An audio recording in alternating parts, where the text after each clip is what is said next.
नमस्कार, PTC news देख रहे सभी दर्शकों का स्वागत। मैं हूं आपके साथ अतुल वर्मा, लेकर हाजिर हूं हरियाणा का बुलेटिन। खबरों की शुरुआत करेंगे चुनाव से जुड़ी खबर के साथ। हरियाणा में जिला परिषद और ब्लॉक समिति की चौधर का फैसला कल रविवार को हो गया। प्रदेश के अलग अलग जिलों में कई दिलचस्प समीकरण सामने आए। वहीं इस बार के चुनाव में पंचकुला में सबसे बड़ा उलटफेर देखने को मिला। जिला परिषद चुनाव पंचकुला में भारतीय जनता पार्टी को तगड़ा झटका लगा है, जहां बीजेपी एक भी वार्ड में जीत दर्ज नहीं कर पाई और 10 के 10 वार्ड में बीजेपी बुरे तरीके से हारी है।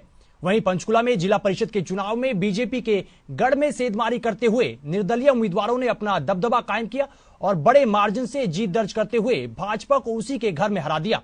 तो जिला परिषद के चुनाव हरियाणा में संपन्न हो चुके हैं, लेकिन कई जिलों में उलटफेर के साथ साथ दिलचस्प समीकरण देखने को मिले। पंचकुला में बीजेपी 10 में से एक भी वार्ड नहीं बचा पाई और सभी 10 वार्डों में बीजेपी को हार झेलनी पड़ी है। तो इस बार के जिला परिषद के चुनाव में कई जिलों में भारी उलटफेर नजर आया है। वहीं रोहतक में भी कुछ ऐसी तस्वीर देखने को मिली है। रोहतक में राजनीति के दिग्गज कहे जाने वाले उम्मीदवारों को एक कुख्यात गैंगस्टर की पत्नी ने मात दे दी। जी हां, वार्ड नंबर 5 से गैंगस्टर राजेश सरकारी की पत्नी मंजू हुड्डा ने बीजेपी और जेजेपी को टक्कर देते हुए जीत दर्ज की है। इस बार के चुनावी मैदान में गैंगस्टर की पत्नी के सामने जननायक जनता पार्टी की महिला विंग की जिला अध्यक्ष और बीजेपी नेता धर्मपाल की पत्नी अरुणा चौधरी समेत कई अन्य भी मैदान में थे, जिन्होंने जीत हासिल करने के लिए दिन रात एक कर रखा था। लेकिन गैंगस्टर की पत्नी ने अपना दबदबा कायम करते हुए ये जीत दर्ज की है। इस दौरान नवनिर्वाचित परिषद सदस्य मंजू हुड्डा के लिए उसका पति गैंगस्टर राजेश सरकारी भी चुनाव प्रचार के दौरान वोट मांगते हुए नजर आया था। करीब 500 वोटों से मैं विजयी हुआ हूं और मैं सबसे पहले तो कहना चाहूंगा कि जो मेरे वार्ड 10 के 11 गांव हैं, उसके सभी 36 बिरादरी के लोगों को मैं हाथ जोड़कर नमन करता हूं, उनका धन्यवाद करता हूं। और मेरी सबसे पहली प्रायोरिटी यही रहेगी कि मैं उन लोगों की आवाज बढ़ूं और उन लोगों की आवाज, उनके मुद्दे, उनकी कोई भी चीज है जिससे वो वांछित है, मैं उनकी आवाज को अपने स्तर पर ऊपर तक उठाऊं। प्रायोरिटी क्या रहेगी? मेरी प्रायोरिटी 2 ही रहेंगी। एक 2016 में जो इस सरकार ने 36 बिरादरियां भाईचारा तोड़ा था, उसको मैं आगे चलूं और 36 बिरादरी के लोगों को साथ लेकर उस भाईचारे को और मजबूत करूं। और दूसरी प्रायोरिटी मेरी ये रहेगी कि हमारे गांव तक युवाओं के बीच में नशे की पकड़ बढ़ती जा रही है, मैं उसको नशे से हटा के युवाओं को खेलों की तरफ लेके जाऊं। यही कहना चाहूंगी भाई, सबसे पहले उस परमपिता परमेश्वर का धन्यवाद जो हर कदम पे, हर सिचुएशन में हमारे साथ था। और उसके बाद जो ये 12 गांव में जितने भी मेरे बड़े बुजुर्ग, बड़े छोटे सभी जिन्होंने मेरा साथ दिया, उन सभी का तहे दिल से धन्यवाद। और मैं सभी के विश्वास पे खरी उतरूंगी, जितना भी मेरा होगा मैं सभी का काम करूंगी। हाँ जी, पूरी कोशिश करूंगी चेयरमैन के लिए। हाँ, गाँव का फुल सपोर्ट है मेरे का और सभी का है, सभी ने बहुत साथ दिया है, तो सबका अच्छा है। जिला परिषद के मतगणना की प्रक्रिया कंप्लीट हो गई है और जो विजेता थे उनके नाम अनाउंस कर दिए हैं, उनको सर्टिफिकेट्स जारी कर दिए हैं। पंचायत समिति के जो विजेता होंगे वो अलग अलग आरोज अपने ब्लॉक्स के अंदर उनके नाम उन्होंने डिक्लेयर किए हैं, उनको सर्टिफिकेट्स वो लोग जारी कर रहे हैं। तो मतदान से लेकर मतगणना तक पूरी प्रक्रिया बहुत ही शांतिपूर्वक ढंग से हुई है और मैं सभी विनिंग कैंडिडेट्स को बधाई देता हूं और जितने भी कैंडिडेट्स मैदान में थे उनको इस बात के लिए भी बधाई देता हूं कि उन्होंने पूरे प्रक्रिया को शांतिपूर्वक करवाने में बड़ा अहम योगदान दिया।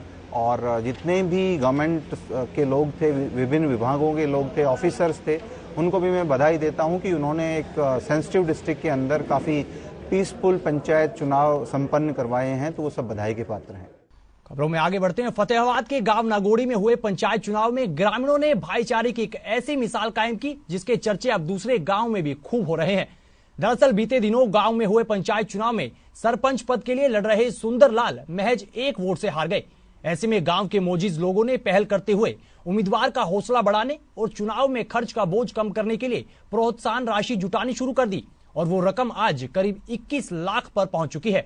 इतना ही नहीं, ग्रामीणों ने इस राशि के साथ साथ सरपंच उम्मीदवार को ऑल्टो कार और करीब 1.5 कनाल जमीन भी दी है।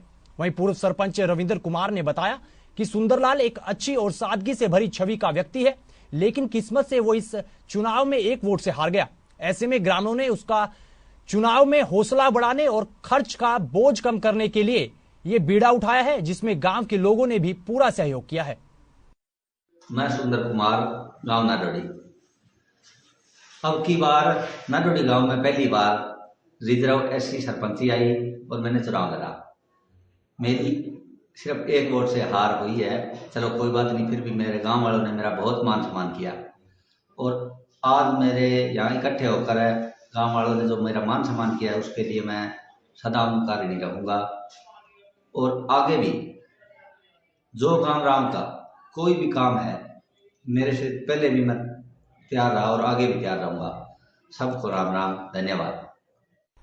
खबर पलवल से है। पलवल में हुए जिला परिषद के चुनाव में उस समय काफी गतिरोध और विवाद की स्थिति बन गई जब वार्ड नंबर 20 से उम्मीदवार कुंतेश को पहले विजेता घोषित कर दिया गया, जिसके बाद समर्थकों ने जश्न मनाना शुरू कर दिया। लेकिन कुछ ही देर बाद उन्हें चुनाव अधिकारी की ओर से यह जानकारी दी गई कि उनकी जीत नहीं बल्कि हार हुई है, जिसको लेकर उम्मीदवार कुंतेश के समर्थकों और दूसरे नंबर पर रही पूनम ने प्रशासन पर गड़बड़ी के आरोप लगाए और फिर से मतगणना की मांग की।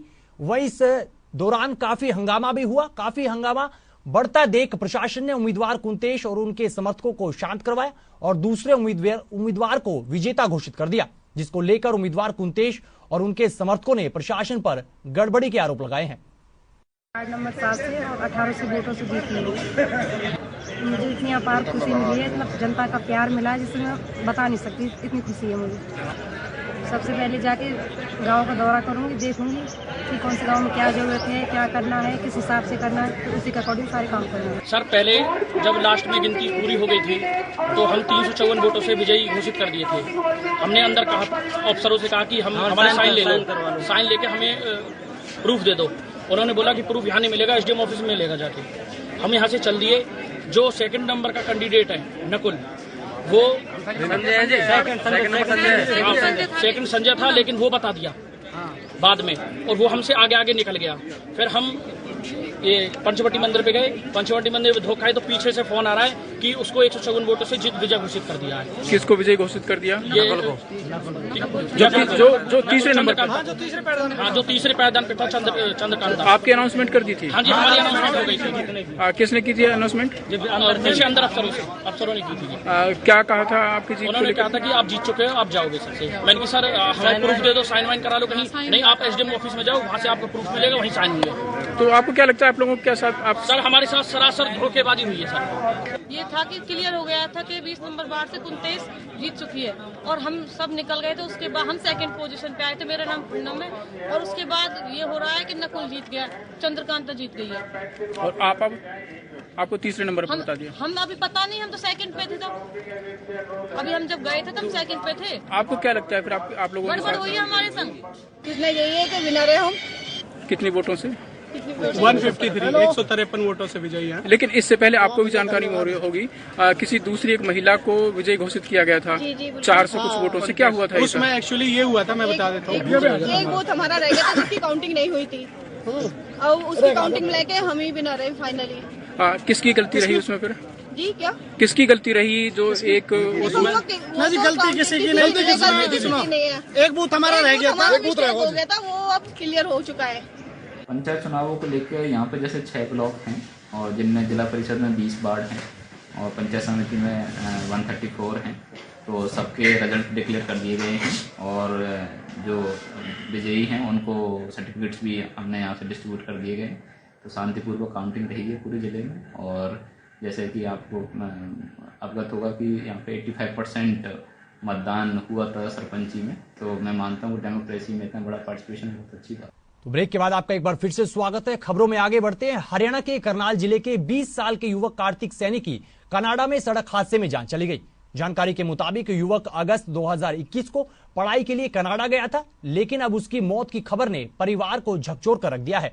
परिवार ने बताया कि जब उनका बेटा कनाडा गया था तो परिवार से लेकर दोस्तों और खुद कार्तिक के कई सपने थे जिन्हें वो पूरा करना चाहता था, लेकिन इस हादसे की खबर ने सब कुछ खत्म कर दिया है।